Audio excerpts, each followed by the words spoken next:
So today we're going to talk about an extremely dishonest video about the Young Turks on India and how the Young Turks aren't really as woke as they paint themselves out to be. My name is Sham Sharma. Welcome to the Sham Sharma Show.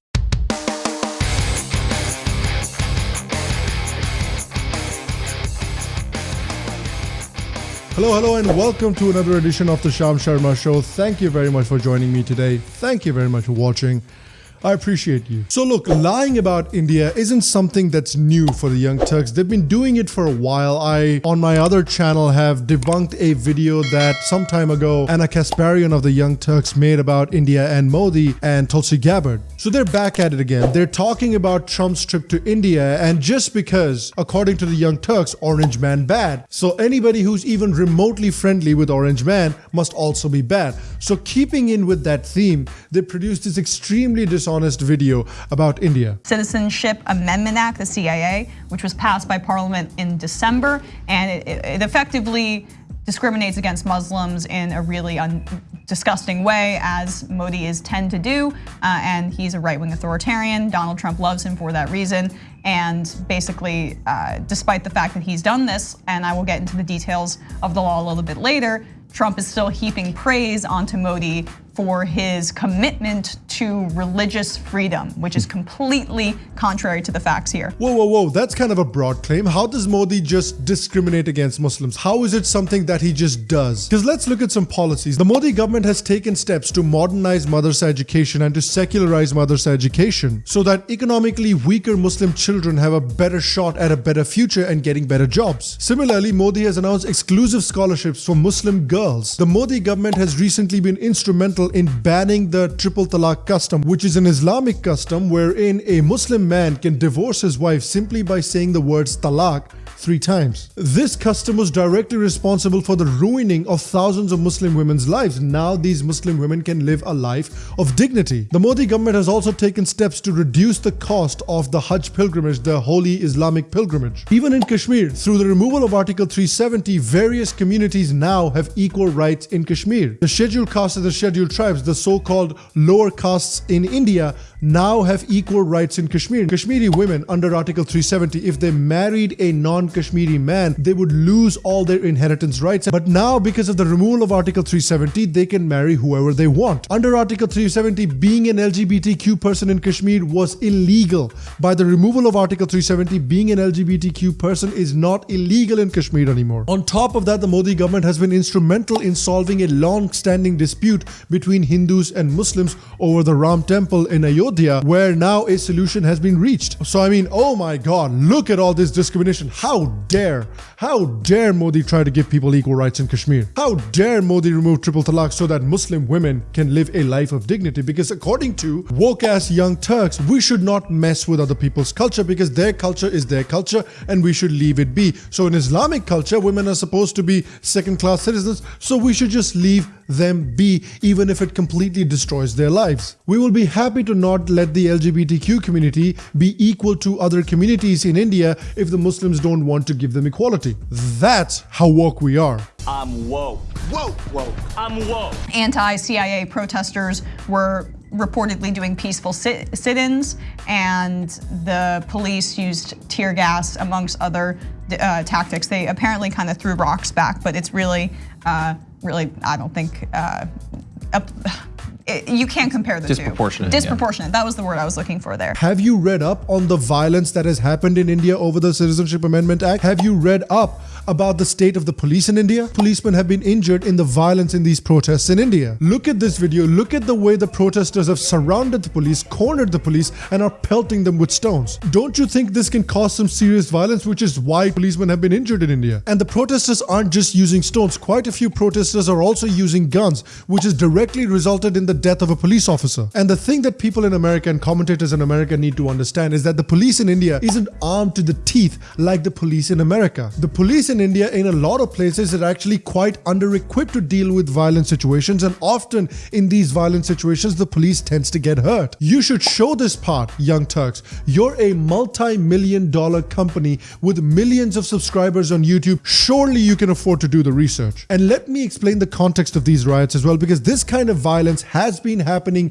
in Delhi and around India sporadically since December. Mobs have been collecting, mobs have been carrying out violence acts since December. They've been chanting anti-Hindu slogans, they've been displaying anti-Hindu posters. A mob has been illegally blocking a main road between Delhi and Noida for the past 60 days. And even this latest spate of violence in Delhi somehow suspiciously erupted on the day of Trump's visit to India, on the day that most of the world's media would be looking at India. And during this violence, a policeman was murdered by these violent protesters. An intelligence bureau officer was dragged out of his home and stabbed to death by these protesters and his body thrown in a drain. Another Hindu man was pelted with stones and killed by a mob chanting Islamic slogans like Nara-e-Takbir and Allahu Akbar. It is only after this that the Hindu side started retaliating and the police started turning the screw. This isn't some peaceful democratic protest like the Young Turks are making it out to be. People don't know this, but despite Muslims being the minority in India, a significant minority, it's the second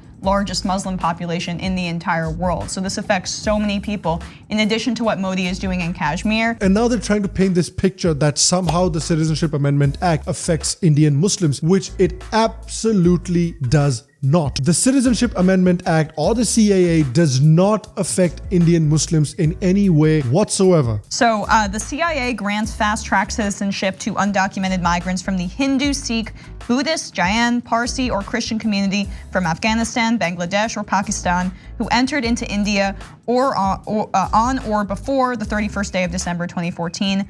Muslims are left out. It flies in the face of the creation of India, the founding principles of the nation, that they would be excluding one particular group. They were founded as a secular nation on purpose. The Citizenship Amendment Act is an act that has been passed by the parliament of the country to fast-track the citizenship process of Hindus, Buddhists, Sikhs, Jains, Christians, and Parsis that are escaping persecution in Pakistan, Afghanistan, and Bangladesh. How does it fly in secular values of India? How? It does not affect Indian citizens at all. It only affects foreign citizens who are escaping persecution and who are already living in India. No way is the CAA trying to take away any rights from Indian Muslims. Then why fearmonger about this? Why make these kinds of statements? How is it flying in the face of secular values? Because it would have saved the lives of the minorities in Pakistan, Afghanistan, and Bangladesh that would have most likely died if they stayed there. And as far as Muslims not being included in the Citizenship Amendment Act, they are the ones that are oppressing these minorities. And finally, if any Muslim wants to apply for asylum in India or citizenship in India, they're still able to do so because the old asylum and immigration laws still exist. And remember, even the Hindus of Sri Lanka have not been included in the Citizenship Amendment Act. Even the Hindus of Sri Lanka will have to apply through the old asylum and immigration processes because the Citizenship Amendment Act has been created for only those people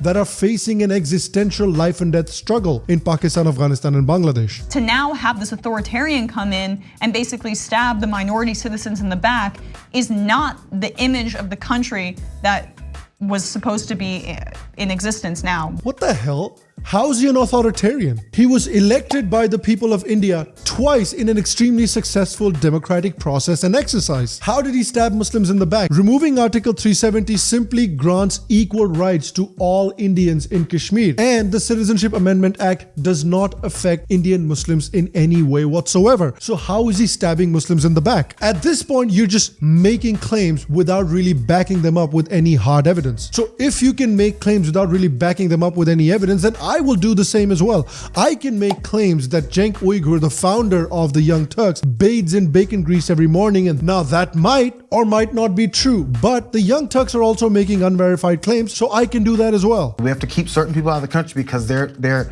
by nature dangerous to the existence of our country. It all sounds the same as the reasons why that these things always match up, and then he finds his like-minded people. It's all the same. Now this guy says the story of India and the United States, it's all the same. It's kind of incredible how little this guy knows or how uneducated this guy is about India, because these stories are not the same at all. How is the story of India and the United States the same? Did the Native American people rule a large number of the white people? Did the black people of America rule a large number of the white people of America at some point? Did the black people of America and did the Native Americans of America kill and enslave millions and millions of white Christians at any point of time? India was not founded by committing a genocide of an entire culture. Indian culture has existed in India for thousands of years. Hindus did not keep Muslims in slavery for hundreds of years. It was in fact the Muslims who did that. The story is exactly the opposite. It was the Muslims that enslaved millions of Hindu women and sold them into slavery across the Middle East. So no, the story of India and America are not the same at all. They're poles apart from each other. Learn your fucking history before you go smearing an entire country and an entire culture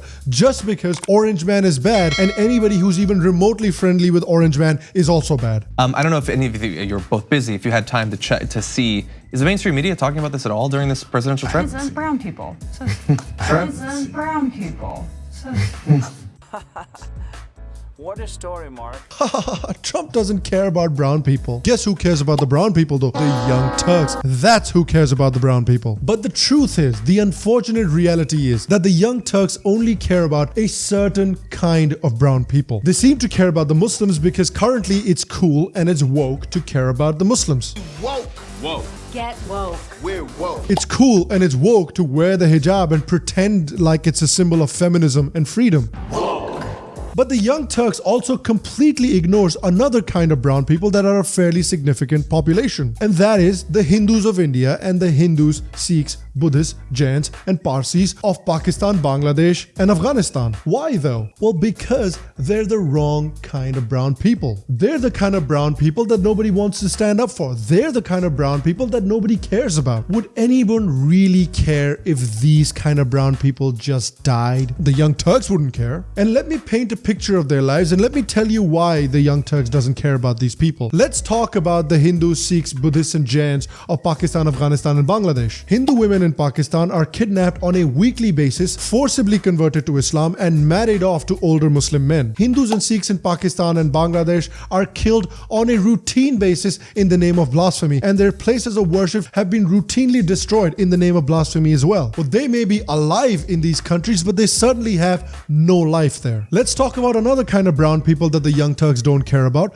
the Hindus of Kashmir. The Hindus of Kashmir were ethnically cleansed from their own homeland. Over 1,000 Kashmiri Hindus were murdered in cold blood and 400,000 Kashmiri Hindus were forced to leave their ancestral homeland. Their own next door neighbors, their own family friends told them to either leave, convert to Islam or die. 30 years later and they're still living like refugees in their own homeland. Many of these Kashmiri Hindus are still living in deplorable conditions in camps. And now the removal of Article 370 has given these Kashmiri Hindus a little bit of hope of one day maybe returning to their homeland. Another kind of brown people that the Young Turks don't care about are the LGBTQ people in Kashmir, because under Article 370, being an LGBTQ person in Kashmir was illegal. So they can talk about Modi stabbing Muslims in the back by removing Article 370, but they have no interest in talking about how being an LGBTQ person in Kashmir would have been illegal today if not for the Modi government removing Article 370. So these are brown people too, but it's just not cool and it's just not woke to stand up for these people because they're the wrong kind of brown people. The Young Turks accuse the right wing of bigotry, but look at their own bigotry. They don't have the basic knowledge about the violence in Delhi. They're painting this violence in Delhi as some kind of broad revolution,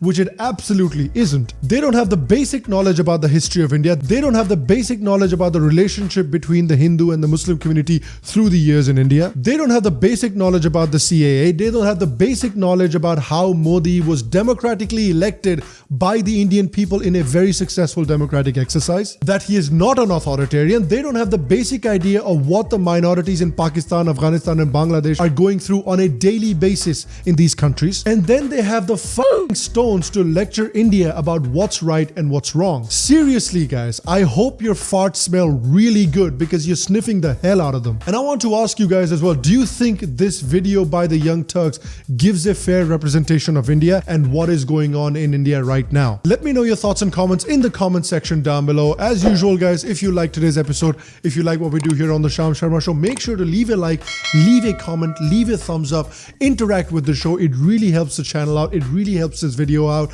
and it will really help put this video in front of a lot of other people and help clear up their misconceptions about India as well. Once again, if you like what we do here on the Sham Sharma Show, and if you'd like to support the Sham Sharma Show, click on the Patreon button down below, become a Patreon subscriber of the show. You'll get the brand new mugs that will be shipping out this month, and you can join the Sham Sharma Show WhatsApp and Discord servers as well.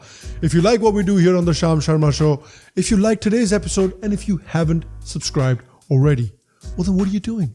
Button's right here, man. Just click on the button and subscribe. And yeah, make sure to press the bell icon as well. And we have a video here and a video here that you should go check out as well. I just made a response to John Oliver's very biased video on Modi as well, so you can go and check that out. I will see you for the next episode, and until then, stay happy, stay healthy, and I'll see you guys soon.